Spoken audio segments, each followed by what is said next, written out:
አባዬ ምን ነው በዚህ ማታ እንመጣ ፈለግ? ይኸውልህ እንድናወራ ፈልጌ ነው። በዛ ላይ ቤቱ ራሱ ከብዶኛል። ታዲያ መኪና ውስጥ እንቆ ማውራት እንችል ነበር። እዚህ ይሻላል ብዬ ነው። እሺ እና ቆይ እማዬ እንዴት ነች? አስመረመራችሁት? ናሙና ሰጥተናል። ውጤቱ ከ3 ቀን በኋላ ይደርሳል ብለው እና አሁን ስታያት እንዴት ናት አባዬ?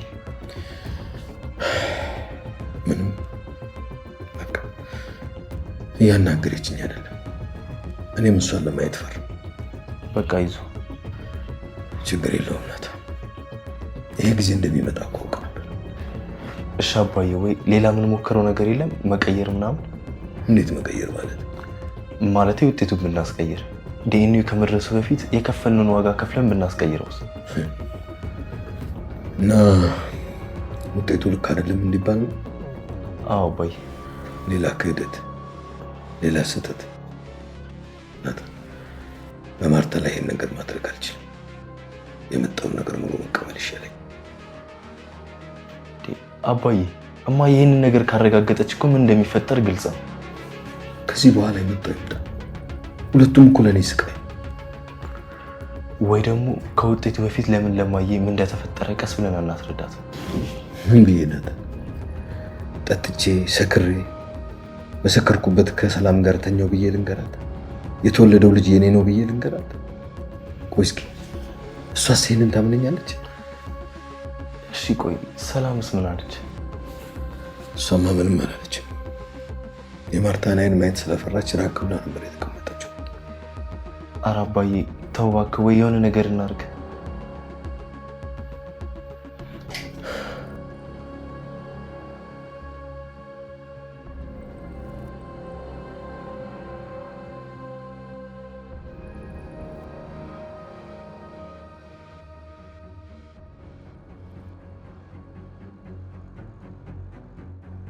የደረጀን ጭንቀት የተመለከተው ናታን በድጋሚ ከገቡበት መውጫ አልባ ከሚመስለው ችግር አምልጠው የማሰቢያ ጊዜ ለማግኘት የዲኤንኤ ውጤት የመቀየር ሀሳብ ቢያመጣም በነገሮች ተስፋ ቆርጦ የተሰበረው ደረጀ ግን በሀሳቡ ፈጽሞ አልተስማማም ነበር። ማርታ በድጋሚ ማታለል እንደማይፈልግና ከእውነቱ ጋር ፊት ለፊት ለመጋፈጥ እንደወሰነ ይነግረዋል።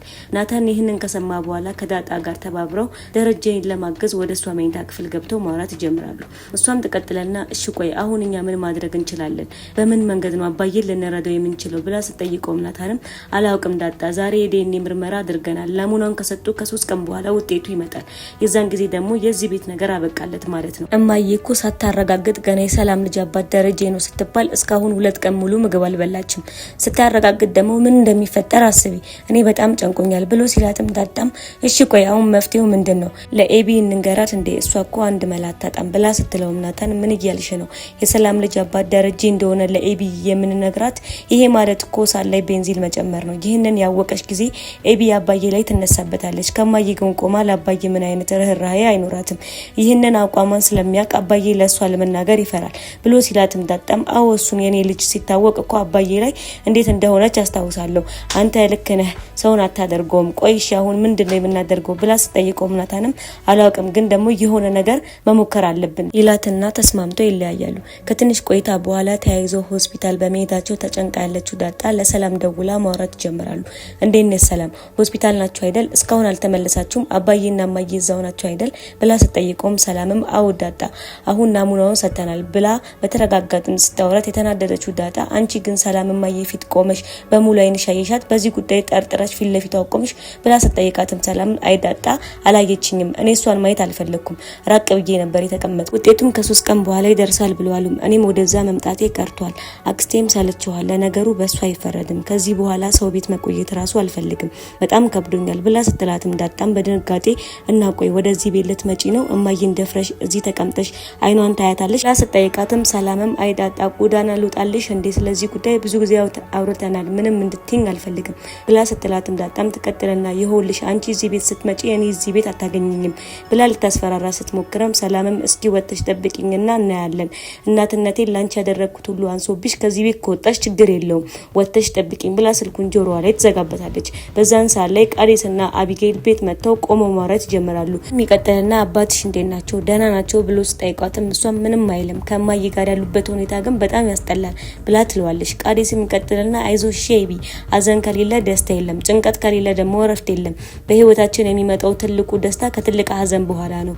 ቢሆን አትጨነቂ ሁሉም ነገር ይስተካከላል ብሎ ሲላትም ኤቢም እሱማ ልክ ነህ፣ ግን ደግሞ አንተና እኔ ቀለበት ልናደርግ ስንል እንደዚህ መሆናችን ያስጨንቀኛል ብላ ስትለውም ቃዴስም ኤቢ ይሄ እኮ ምንም ችግር የለውም ቀለበቱ አሁን እንይዘውና ነገሮች ሲስተካከሉ መሆን ይችላሉ ብሎ ይላትና ተስማምተው ይለያያሉ። በዛን ሰዓት ላይ ዳጣና ናታን በድጋሚ ተገናኝተው ናታን ሰላም ጋር ደውሎላት ነበር ብሎ ስትነግረውም ናታንም እና ታዲያ ምን አለችሽ ብሎ ይጠይቃታል። በጣም ምንም ታዲያ ናሙናውም ሰጥተው ተመርምሯል። አሁን ላይ በቃ ሁሉም ነገር ያበቃለት ነው ያለው ይመስለኛል። በቃ ናታን ለኤቢ እንንገራት የሰላም ልጅ አባት ደረጃ እንደሆነ ፊት ለፊቷ እንንገራት ብላ ስትለውም ናታን ይህ በፍጹም አይሆንም፣ ኤቢ ማወቅ የለባትም። ይህንን ጉዳይ እሷ ካወቀች ልትረዳት ትችላለች። ጭራሽ የበለጠ ችግር ነው የምትፈጥረው። አባዬ ሰው አታደርገውም። ቀድሜም ነግሬሽ የለ እንዴ ያሰብኩት ብቸኛ ያለን አማራጭ እሷን ስለ ነገሩ ሳታቅ እንድታገዘን ማድረግ ነው ያለብን። እንሂድ ዳጣ አብረን ሆነን እናስብበታል እና ወደ መኝታ ክፍላቸው ተያይዞ ይታሉ። እንደተገናኙ ዳጣ ለክፍሏ ለምን ብቻዋ መኝታ ክፍል እንደተቀመጠች ጠይቃታል። ኤቢም ትቀጥልና ቃዴስ መጥቶ ነበር ቀለበት ለመግዛት ዛሬ ነበር ቀጠሯችን፣ ግን በቃ ምንም ጥሩ ሁኔታ ላይ ስላልሆንኩኝ ለሌላ ጊዜ አልኩት ብላ ስትላትም ናታን አይ ጥሩ ነው ያደረግሽው፣ ያው እኛ ሰዎች መቼ የሚያሰብነው ሆኖ ያቃል ብላችሁ ነው። ስሙኝ አንድ ነገር ልንገራችሁ፣ ህይወት ከተወለድን ጊዜ ጀምሮ ትግል ናት። ምንም እረፍት የሚባል ነገር የለም። እንታገላለን፣ ግን ደግሞ ስለታገልን ብቻ አናሸንፍም። ለመቀጠል እንታገላለን፣ ለመቆም እንታገላለን፣ ለመራመድ ቢሆንም እንታገላለን። እንትን ለማሸነፍ ለመማር ለሁሉም ነገር እንታገላለን። ፈተና ያበቃል፣ ትግልም ደግሞ አያቆምም ሲል ዳጣም በመሀል ትገባና ለሱ ከኔ የበለጠ ምስክር ከየትም አይመጣም። ያው እኔ ከጎዳና ተነስተው ቤተሰቦቼን አግኝቼ አረፍኩኝ። ስለነዚህ መጥቼ ሌላ ፈተና አለው። ስለ አባቴ እጨነቃለሁ፣ ስለ እናቴ እጨነቃለሁ። የዚች ምድር ፈተና ማብቂያ የለውም ብላ ስትልም ናታን የሚቀጥልና እሱን ነው የምልሽ፣ ምንም ነገር ይመጣል፣ መጨነቅ የለብንም።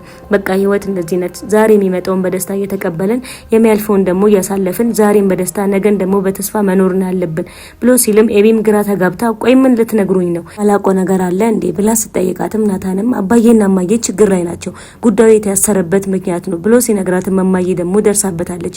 ስለዚህ በቃ ችግር እየመጣ ነው ያለው በጣም ከባድ ችግር ብሎ ሲላትም ኤቢም እማዬን እኮ ጠይቂያት ነበር ግን አልናገርም ማለች። ቆይ እናንተ የምታውቁት ከሆነ ለምንድን ነው የማትነግሩኝ ብላ ስትጠይቃቸውም ናታን እኛ እኮ የምናውቀው ነገር የለም፣ እናትሽ ግን አባዬን ለመደገፍ ተዘጋጅታለች ሲላትም ዳጣም አውሽ እንድትረዳኝ ዋናው ነገሮችን አባዬ ማገዝ ነው። ጠይቃቸውም ኤቢን ቆይ እንዴት ነው ይህ ሊሆን ይችላል ጉዳዩን ሳላቆ ብላ ስትጠይቃቸውም ናታንም እኛን አታምኝንም እንዴ እኛ እኮ አንናገርም ያለበት ምክንያት አለ ብሎ ሲላትም ኤቢም እሺ አባዬን ለማገዝ ዝግጁ ነኝ፣ ግን ደግሞ ነገሩን ስለምን እንደሆነ ተነግሩኛላችሁ ብላ ስትጠይቃቸውም ዳጣም እሱም ማወቅሽ እኮ አይቀርም ዋናው መስማማትሽ ነው ብላ ትላታለች።